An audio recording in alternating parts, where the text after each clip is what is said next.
안녕하세요. 오늘 저희가 함께 좀 파헤쳐 볼 자료는요. 서울대학교 심리학과의 상당히 흥미로운 연구 논문입니다. 네, 나르시시즘, 그러니까 자기애도 여러 종류가 있다는 건 아마 들어보셨을 텐데요.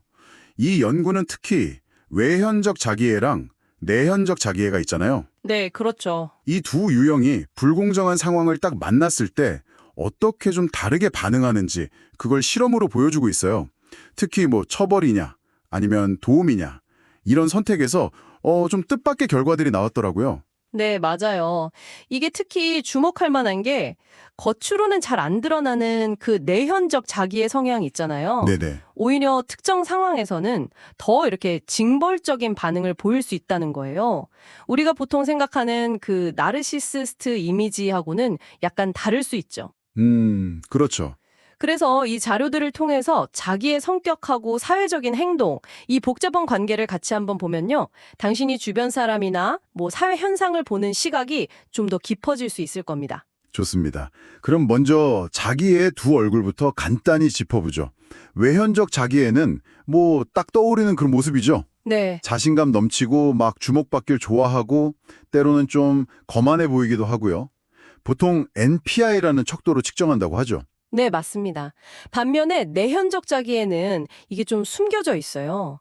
겉으로는 오히려 뭐랄까 조용하거나 좀 위축돼 보일 수도 있는데 아, 속으로는 타인의 평가에 굉장히 예민해요. 그리고 자존감이 좀 불안정하고. 그래서 비판이나 무시, 특히 불공정한 대우 같은 거 있잖아요. 네네. 거기에 아주 민감하게 반응하고 상처받거나 분노하기 쉬운 거죠. HSS라는 척도로 측정하는데 실제로 연구에서도 이 두 유형, NPI랑 HSS 사이에는 거의 관련성이 없는 걸로 나왔어요. 아, 그래요? 거의 관련이 없군요. 네. 그러니까 같은 자기애라고 묶이지만 상당히 다른 모습이라는 거죠. 그렇군요. 자, 그러면 첫 번째 실험으로 들어가 볼까요? 이거는 내가 직접 불공정한 대우를 받는 상황인 거죠? 네, 맞아요. 제2자 처벌 게임이라고 하는데 상황은 이래요. 10,000원을 가진 A라는 사람이 참가자 B, 그러니까 이 실험에서는 당신 역할이죠. 네. B에게 돈을 나눠줘요. 근데 만약에 A가 너무 조금 준다, 즉 불공정하다고 느끼면 B는 자기 돈을 써서 A를 처벌할 수 있는 거예요. 뭐 예를 들면 A의 돈을 깎아버리는 거죠. 아, 내 돈 써서 처벌하는 거군요. 결과는 어땠나요? 여기서 결과가 아주 명확했어요. 내현적 자기애, 즉 HSSS 점수가 높을수록요. 불공정한 분배자 A를 더 강하게 처벌하는 경향을 보였어요. 이게 통계적으로도 유의미한 결과였고요. 잠깐만요. 외현적 자기애가 아니고요. 내현적 자기애라고요? 네. 그러니까 겉으로 막 자신감 뿜뿜 하는 사람이 아니라 오히려 속으로 예민한 사람들이 더 강하게 보복했다. 이건 진짜 좀 의외인데요. 네, 바로 그 점이 이 연구의 아주 흥미로운 포인트예요. 연구진은 이걸 내현적 자기의 성향자의 그 반응적 공격성과 관련지어서 설명을 하는데요. 반응적 공격성? 네, 이들은 위협이나 모욕 같은 자극에 더 민감하게 반응하고 또 감정 조절에도 좀 어려움을 겪기 때문에 직접적인 피해를 입었다고 느꼈을 때 더 강한 분노와 함께 보복 행동으로 이어졌을 가능성이 높다는 거죠. 아, 그렇군요. 음, 당신이 직접 좀 부당한 대우를 받았을 때를 한번 떠올려 보시면 어떤 감정이 들고 또 어떻게 행동하게 되는지 비교해 보는 것도 재밌을 거예요. 그러네요. 직접 당하면 확 다르잖아요, 사실. 그럼 두 번째 연구는요. 이번엔 내가 직접 당하는 게 아니고 다른 사람이 불공정한 일을 당하는 걸 보는 상황. 맞죠? 네, 맞아요.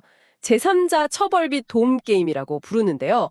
참가자 C, 그러니까 관찰자 역할이죠, 당신 역할. 네. 이 관찰자가 분배자 A가 수령자 B에게 불공정하게 돈을 나누는 걸 지켜봐요. 이때 C는 자기 돈을 써서 A를 처벌할 수도 있고 아니면 피해자인 B를 도울 수도 있어요. B에게 돈을 좀 보태주는 식으로요. 처벌이냐, 도움이냐. 여기선 결과가 어떻게 나왔나요? 내현적 자기의 성향자들, 여기서도 막 처벌을 많이 했을까요? 여기서는 결과가 조금 더 미묘해요. 아, 미묘하다. 네, 내연적 자기의 성향이 높다고 해서 처벌 자체를 더 많이 하지는 않았어요. 유의미한 관계는 없었는데 근데 도움 행동과는 뚜렷한 반비례 관계를 보였어요. 도움하고 반비례요. 그럼 돕는데 인색했다는 건가요? 그렇죠. 즉, 내연적 자기의 성향이 높을수록 피해자를 돕는 데는 좀 인색했다는 거예요. 음... 그럼 처벌은요? 관련 없다고 하셨는데, 여기서 더 재밌는 지점이 나와요. 연구진이 뭘 봤냐면 처벌 수준에서 도움 수준을 뺀 값을 봤어요.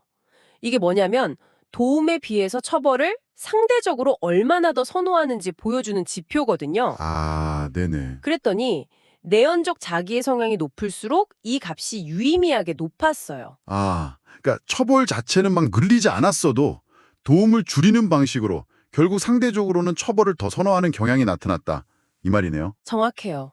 불공정을 목격했을 때 피해자를 이렇게 돕기보다는 가해자를 처벌하는 쪽을 상대적으로 더 선호하는 경향이 나타난 거죠. 와, 이건 정말 흥미로운데요. 마치 길에서 누가 곤경에 처했을 때, 안 됐다, 도와줘야겠다, 이게 아니라, 저 사람 잘못했네? 이러면서 비난할 거리를 찾는 모습, 뭐 그런 거랑 좀 비슷해 보이기도 하고요.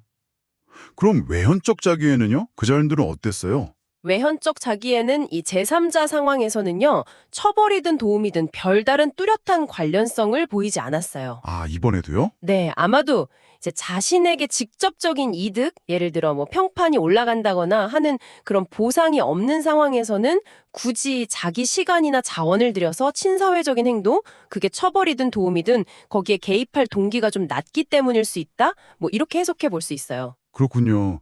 그럼 정리해보면, 겉으로는 잘 안 드러날 수 있는 그 내연적 자기의 성향이 불공정에 반응하는 방식이 상당히 독특하다는 거네요. 네. 내가 직접 당하면 엄청 강하게 보복하고 남의 일일 때는 돕기보다는 처벌을 더 선호하는 경향이 있다. 네, 맞습니다. 이런 특성이 어쩌면 내현적 자기의 성향자들의 대인관계에서의 어려움, 특히 뭐랄까 보복적이거나 좀 착취적인 면모와 연결될 수 있다는 걸 시사하는 거죠. 또 요즘 온라인 공간처럼 익명성이 보장되는 상황에서는 이런 경향이 더 두드러질 수도 있겠다? 뭐 그런 생각도 들고요. 정말 그렇겠네요. 오늘 살펴본 이 서울대 연구는 자기애를 그냥 나르시스트 이렇게 하나로 뭉뚱그려 볼 게 아니라 그 유형에 따라서 사회적인 행동이 얼마나 달라지는지를 구체적인 실험으로 보여줬다는 점에서 의미가 큰 것 같아요. 네네. 특히 그 내연적 자기애의 숨겨진 모습은 다시 한번 생각해 보게 되네요. 이나 분노가 어떻게 행동으로 이어지는지 보여주는 아주 좋은 예시죠. 자, 그래서 마지막으로 당신에게 이런 질문을 한번 던져보고 싶어요. 네. 우리 주변에서 일어나는 여러 가지 갈등이나 어떤 불공정에 대한 반응들을 볼 때요. 혹시 그 행동 이면에 숨겨진 내연적 자기의 특성이 작용하고 있을 가능성은 없을까요? 우리가 때로는 정의감이라고 쉽게 포장하는 그런 행동들 속에 사실은 다른 어떤 심리적인 동기가 숨어 있을 수도 있다는 점, 그걸 한 번쯤 생각해 보는 건 어떨까 싶습니다.